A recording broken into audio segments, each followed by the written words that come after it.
Please note, The Phantom Lover was published in 1921 and may contain period-typical racism, sexism, or other disquieting content. Hi, I'm Morgan, and today I will be reading from The Phantom Lover by Ruby M. Ayres, and I will be starting on Chapter 32. Esther slept through the long journey fitfully. She was mentally and physically exhausted. She was only thoroughly aroused by people out in the corridor, moving about collecting bags and baggage. She opened her eyes with a confused feeling. The train was slackening speed, and Mickey stood in the doorway. "We are nearly in," he said. The train was almost at a standstill. "Calais! Calais!" Esther rose to her feet. Her limbs were trembling, and her head ached dully. Mickey took her suitcase from the rack. "You'd better fasten your coat," he said casually. "It will be cold on the boat." She looked at him half fearfully. Was this the same man who had followed her from Enmore with such passionate haste and eagerness? He was perfectly undisturbed now, at all events. He seemed even to avoid looking at her. When they got on board, he found her a chair on the lee side of the boat. "Are you a good sailor?" he asked.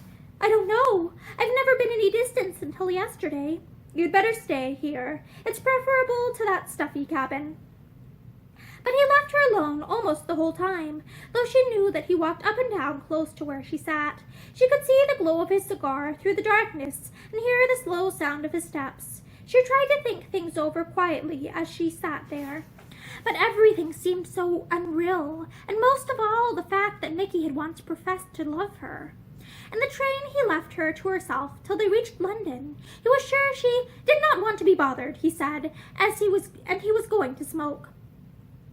Esther felt a little pang of disappointment. It seemed a long time till the train steamed fussily into Charing Cross, and though the weary feeling of loneliness had settled again upon her heart by the time Mickey came to the door of the carriage. "June is sure to be somewhere about," he said laconically. "Will you stay here while I see if I can find her?" She took a hurried step forward. "No, I'll come with you." She felt afraid of June's kindly, quizzical eyes. June, who knew why she had run away to Paris and what had been awaiting her there. She touched Mickey's arm. The eyes she raised to his face were troubled. "When shall I see you again?" she asked falteringly. He half smiled. "Why do you want to see me again?" he questioned gravely. "You can have no use for me after this." Esther flushed painfully. Through the crowd she saw June pushing towards them. This was the last moment she would have with Mickey, she knew, and in a flash something seemed to tell her what this man had meant to her during the last 2 terrible days. "Oh," she said tremblingly, "if you only would let me thank you." Mickey laughed harshly. "I hate thanks," he said. June was upon them. She seized Esther and kissed her rapturously. "You darling! You darling! You'll never know how glad I am to see you. I've been here for hours. Aren't you dead tired? Mickey, she looks worn out." "Does she?" said Mickey. He was a deadbeat himself. He looked round vacantly. "I wired Driver. I thought he'd be here." "Here, sir," said a voice at his elbow, and there was Driver, stolid and impenetrable as ever. Mickey was unfeignedly glad to see the little man. For almost the first time in his life he realized that sometimes dullness and short-sightedness are a blessing in disguise. Apparently to Driver there was nothing odd in this mad rush over to Paris. His expressionless eyes saw the untidiness of his master's toilette without changing. "I've brought the car, sir," he said. "Good man. Get me a taxi, then. You must take the car down to your rooms," Mickey said to June. "No, don't argue, I insist." He put the 2 girls into the car. He did not look at Esther, though he squeezed June's hand when he said goodbye. "Let me know if you get back all right. I shall see you soon." He raised his hat and stood aside, and the car started forward. June looked at Esther with a sort of shyness. It seemed as if years must have passed since they were down at Enmore. The car had rolled out of the station and into the heart of London before either of them spoke. Then Esther said, stiltedly, "It was kind of you to come." June flushed. "It wasn't kind at all," she said bluntly. "You're my friend, or at least you were, and as for Mickey, well, I'll love him." There was a sort of defiance in her voice. She had seen the tired, strained look in Mickey's face, and she was nearer being angry with Esther than she had ever been, but she turned and took her hand. Somehow, I never thought I should see you again," she said with real emotion. "I haven't slept a wink since you went away." "You're much too good to me," Esther said. "Everyone is much too good to me. I think Mickey is, certainly, June said exasperatedly. The man's a perfect fool to run about like he does, after a woman who doesn't care two hoots about him. There, now I oughtn't to have said that. Esther, if you're crying... Esther had covered her face with her hands. I'm not crying, she said in a stifled voice, but I'm so ashamed. I don't know what you must think of me. It's so humiliating. It's nothing of the kind, June declared. The only mistake you've made is to put your money on the wrong man, if you'll excuse the expression. Raymond Ashton was always an outsider. There, I won't say another word. You've come home, and that's all that matters. It was only when they were safely up in the room with the mauve cushions that she flung her hat down on the sofa and drew a long breath.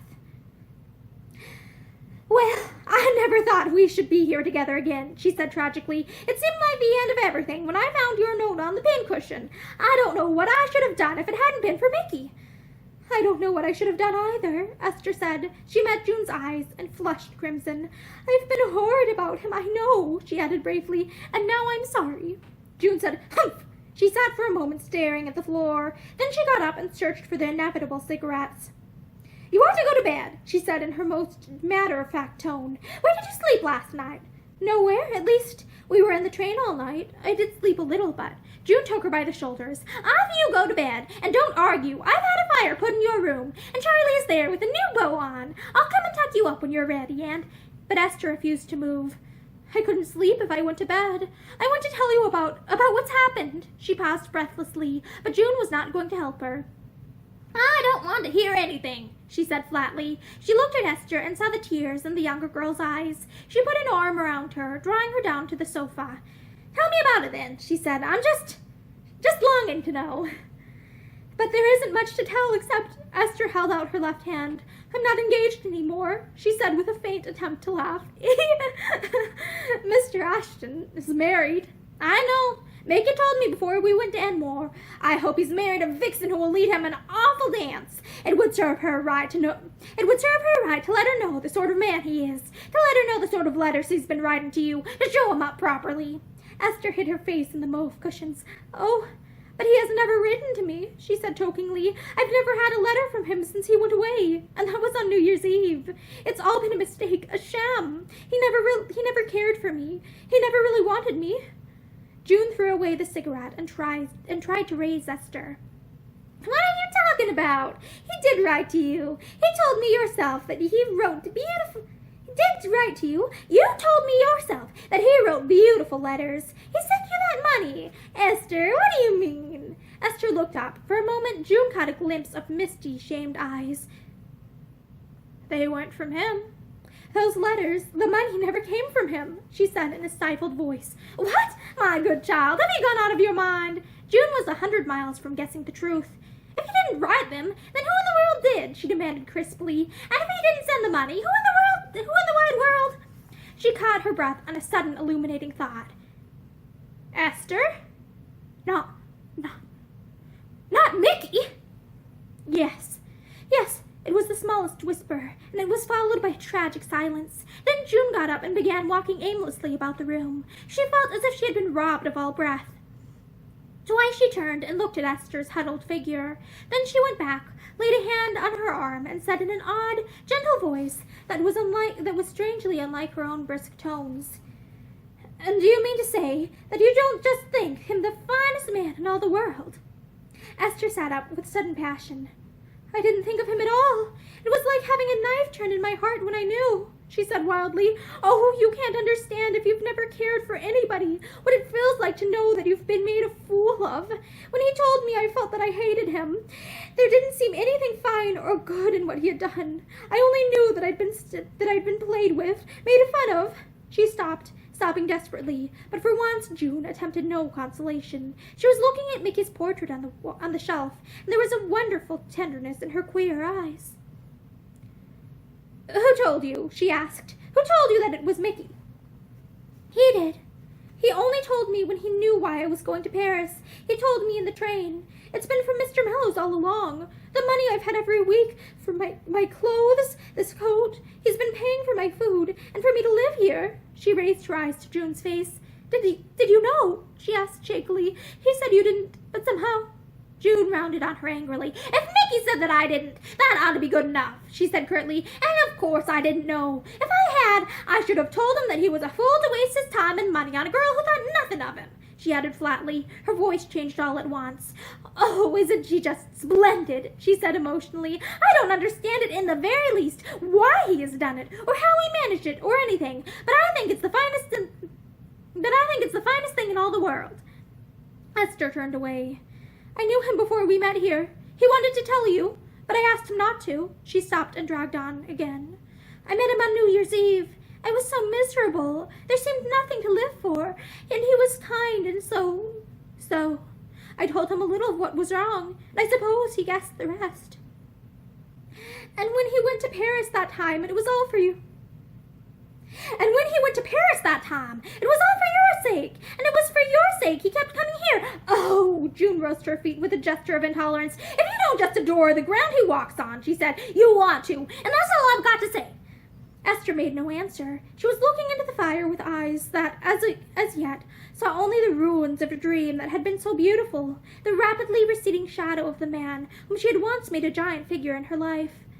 I never want to care for anyone again, she said presently in a hard voice. You told me once that people were happier if they didn't love, and I think you were right.